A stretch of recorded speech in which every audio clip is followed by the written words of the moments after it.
ના પૂછો જમાનાને કે શું અમારી કહાની છે. અમારી ઓળખ તો બસ એટલી છે કે અમે હિન્દુસ્તાની છીએ. માનનીય આચાર્યશ્રી, મારા સાથી શિક્ષક મિત્રો અને દેશનું આવતીકાલ જેમના ખભા પર છે તેવા મારા વાલા વિદ્યાર્થી મિત્રો, 26મી જાન્યુઆરી પ્રજાસત્તાક પર્વની આપ સૌને હાર્દિક શુભેચ્છાઓ. મિત્રો, જેને દેશપ્રેમનો નશો ચડે ને એને બીજા કોઈ નશાની જરૂર નથી પડતી. કોઈ પણ દેશના નાગરિકને તેના દેશ પ્રત્યે પ્રેમ, આદર, સન્માન અને દાસત્વ ભાવ હોવો જરૂરી છે. મિત્રો, આપણે આપણા હકો માટે લડીએ છીએ તો દેશ માટેની આપણી ફરજો પણ ન ભૂલવી જોઈએ. બાબા સાહેબ આંબેડકર કહે છે તેમ આપણે સૌ પહેલાં અને સૌથી છેલ્લે પણ ભારતીય છીએ. દર વર્ષે સ્વતંત્ર પર્વ અને પ્રજાસત્તાક પર્વ ઉજવીએ છીએ કેમ કે આપણને મળેલી આ આઝાદી મહામૂલી છે. તેની ખૂબ મોટી કિંમત ચૂકવી છે આપણે. આપણને ગુલામીની જંજીરોમાંથી મુકાવનાર વીર બંકાઓની રાષ્ટ્રભક્તિ અને સંકલ્પ શક્તિના કારણે જ આજે આપણે ખુલ્લી હવામાં શ્વાસ લઈ શકીએ છીએ. આપણે ગણતંત્ર દિવસ એટલે કે પ્રજાસત્તાક દિવસ ઉજવવા એકત્ર થયા છીએ. ચારે બાજુ તિરંગા લહેરાઈ રહ્યા છે, દેશભક્તિના ગીતો વાગી રહ્યા છે. પણ મિત્રો, શું તમે વિચાર્યું છે કે આપણે 26મી જાન્યુઆરીએ જ કેમ આ તહેવાર ઉજવીએ છીએ? 15મી ઓગસ્ટે તો આઝાદી મળી હતી, તો પછી આ દિવસનું શું મહત્વ છે? તો ચાલો એક સરળ ઉદાહરણથી આપણે સમજીએ કે તમારા પપ્પાએ તમને એક નવું બાઇક કે નવો ફોન લઈ આપ્યો. એ તમને મળી ગયો એટલે તમે આઝાદ થઈ ગયા, તમે માલિક બની ગયા. આ છે 15મી ઓગસ્ટ. પણ એ સાયકલ ક્યાં ચલાવવી, એ બાઇક ક્યાં ચલાવવું, એ મોબાઈલ કેવો ચલાવવો, બાઇક કેટલી સ્પીડમાં ચલાવવું, બાઇક ઉપર કોને બેસાડવા, અને જો એ બાઇક કોઈક સાથે અથડાય તો શું કરવું, આ બધા નિયમો નક્કી કરવા પડે ને. જો નિયમો ન હોય તો અકસ્માત થાય. બસ આ નિયમોની કિતાબ એટલે આપણું બંધારણ. અને એ અમલમાં આવ્યું તે દિવસ એટલે 26મી જાન્યુઆરી 1950. આપણા બંધારણને એક સરસ મજાના ઉદાહરણ દ્વારા સમજીએ. તમને ક્રિકેટ તો ગમે છે ને? કલ્પના કરો કે ગ્રાઉન્ડ પર મેચ રમાઈ રહી છે. વિરાટ કોહલી બેટિંગ કરે છે અને જસપ્રીત બુમરાહ બોલિંગ કરે છે, પણ અચાનક અમ્પાયર ગાયબ થઈ જાય, સ્ટમ્પ કાઢી લેવામાં આવે અને બાઉન્ડ્રી લાઈન ભૂંસી નાખવામાં આવે તો શું થશે? કોઈ પણ ગમે ત્યાંથી બોલિંગ કરશે, કોઈ આઉટ જ નહીં થાય, ઝઘડા થશે અને રમત બંધ થઈ જશે. દેશનું પણ આવું જ છે. જો બંધારણ નામના અમ્પાયર અને કાયદારૂપી નિયમો ન હોય તો 140 કરોડ લોકોનો આ દેશ એક મિનિટ પણ શાંતિથી ન ચાલી શકે. આજે આપણે એ નિયમોને સલામી આપવા ભેગા થયા છીએ જે આપણને સુરક્ષિત રાખે છે. પ્રજાસત્તાક દિવસ આપણને યાદ અપાવે છે કે આપણે એક સાથે છીએ અને એક જ ભારતીય પરિવારના સભ્યો છીએ. આપણે નવા રાષ્ટ્રના નિર્માણ માટે સાથે મળીને આગળ વધી રહ્યા છીએ. ભારતમાં 26 જાન્યુઆરીએ ગણતંત્ર દિવસ ઉજવવામાં આવે છે. આ દિવસે વર્ષ 1950માં ભારતીય બંધારણ લાગુ કરવામાં આવ્યું હતું અને ભારતીય પ્રજાસત્તાકની સ્થાપના કરવામાં આવી હતી. આ દિવસ તે મહાપુરુષોની યાદમાં ઉજવવામાં આવે છે જેમણે દેશ માટે આઝાદી મેળવ્યા પછી પણ તેને સમૃદ્ધ ગણતંત્ર બનાવવા માટે કામ કર્યું હતું. આ માટે આપણું બંધારણ આપણને યાદ અપાવે છે કે આપણે બધા સમાન છીએ અને એક દેશના નાગરિક છીએ. ભારતીય બંધારણના અમલ પછી ભારત પ્રજાસત્તાક બન્યું. પરંતુ બંધારણ એટલે શું? દરેક સ્વતંત્ર રાષ્ટ્રને તેનું પોતાનું બંધારણ હોય છે.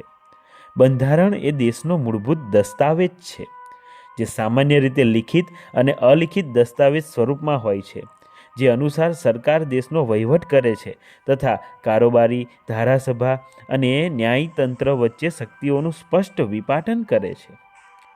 બંધારણનું મહત્ત્વ સમજતા લોકશાહી દેશોમાં લોકો પ્રત્યક્ષ કે પરોક્ષ રીતે સરકારના સંચાલનમાં ફાળો આપે છે. એ જ રીતે લોકશાહીમાં સરકારની સત્તા અને લોકોના હકો બંધારણ દ્વારા ખૂબ જ સ્પષ્ટ કરવામાં આવ્યા છે. લોકોની જરૂરિયાતો, આકાંક્ષાઓ અને અપેક્ષાઓનો પડઘો બંધારણમાં પડે છે. આમ બંધારણ જીવંત દસ્તાવેજ છે. જે આધારભૂત બાબતોના નિયમોનો એવો સંગ્રહ ઉપલબ્ધ કરાવે જે દેશના લોકોમાં સમન્વય અને વિશ્વાસને જાળવી રાખે. બંધારણ દેશની સરકાર દ્વારા નાગરિકો પર લાગુ કરવામાં આવતા કાયદાઓની સીમા નક્કી કરે, જેથી નાગરિકોના હકો, મૂળભૂત અધિકારો જળવાઈ રહે. તે સરકારને એવી ક્ષમતા પ્રદાન કરે જેથી લોકોની જરૂરિયાતોને પૂરી કરી શકે અને ન્યાયપૂર્ણ સમાજની સ્થાપના માટે ઉચિત પરિસ્થિતિઓનું નિર્માણ કરી શકે.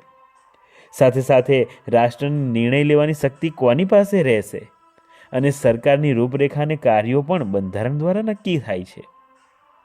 આ બંધારણના અમલ પછી જ ભારત પ્રજાસત્તાક બન્યું. આપણે આપણી ફરજો બજાવીને આવનારી પેઢીઓનું સારું ભવિષ્ય ઘડવાનું છે. મિત્રો, તમે અહીં 2000 વિદ્યાર્થીઓ નથી, તમે આવતીકાલનું ભારત છો.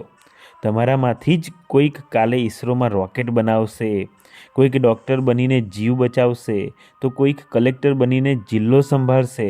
પણ યાદ રાખજો, તમે ગમે તે બનો, સૌથી પહેલાં એક જવાબદાર નાગરિક બનજો.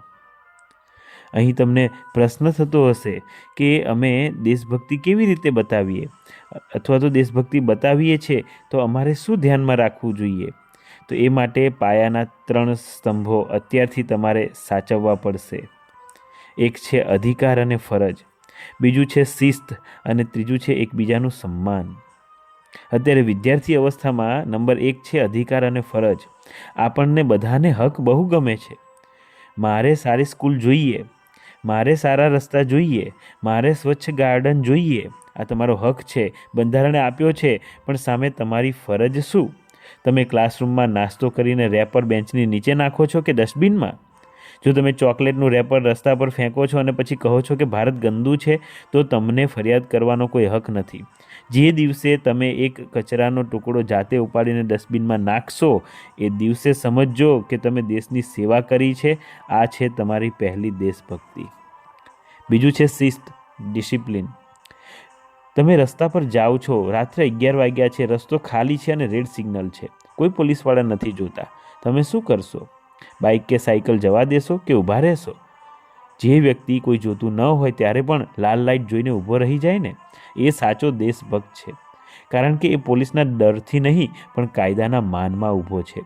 સ્કૂલમાં શિક્ષક ક્લાસમાં ન હોય ત્યારે પણ શાંતિ જાળવવી એ જ સાચી લોકશાહી છે. ત્રીજું છે એકબીજાનું સન્માન, રિસ્પેક્ટ. આપણું બંધારણ કહે છે સમાનતા.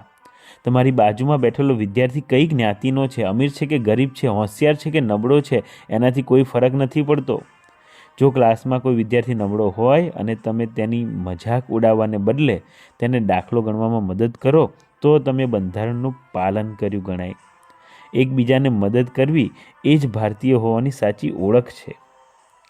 તો ભારતના સંતાન તરીકે આપણે આપણી રાષ્ટ્રીય ફરજોને નિભાવવી જોઈએ. 3 પાયાના સ્તંભો યાદ રાખવા, સાથે સાથે સંપત્તિને નુકસાન ન પહોંચાડીએ, અન્ન અને જળનો બગાડ ન કરીએ, વીજળીનો બચાવ કરીએ, સ્વચ્છતા રાખીએ. એ પણ રાષ્ટ્રભક્તિ જ છે. આપણે ભારતને વિશ્વગુરુ બનાવવો હશે તો આપણે શિક્ષિત અને સંગઠિત બનવું જોઈએ. બાબા સાહેબ આંબેડકર કહેતા, શિક્ષિત બનો, સંગઠિત બનો અને સંઘર્ષ કરો. સ્વામી વિવેકાનંદ પણ માનતા હતા કે લોકોની સ્થિતિ સુધારવી હોય તો તેમનો આંતર વિકાસ કરવો જોઈએ અને એ માટેનું પ્રબળ સાધન શિક્ષણ જ છે, જ્ઞાન જ છે.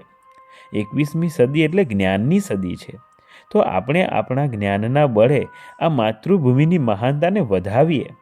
આવો આપણે સૌ સાથે મળીને આ પ્રજાસત્તાક દિવસે સંકલ્પ લઈએ કે આપણે આપણા દેશને નવી ઊંચાઈઓ પર લઈ જઈશું અને સાથે મળીને આપણે એક મજબૂત ભારતનું નિર્માણ કરીશું.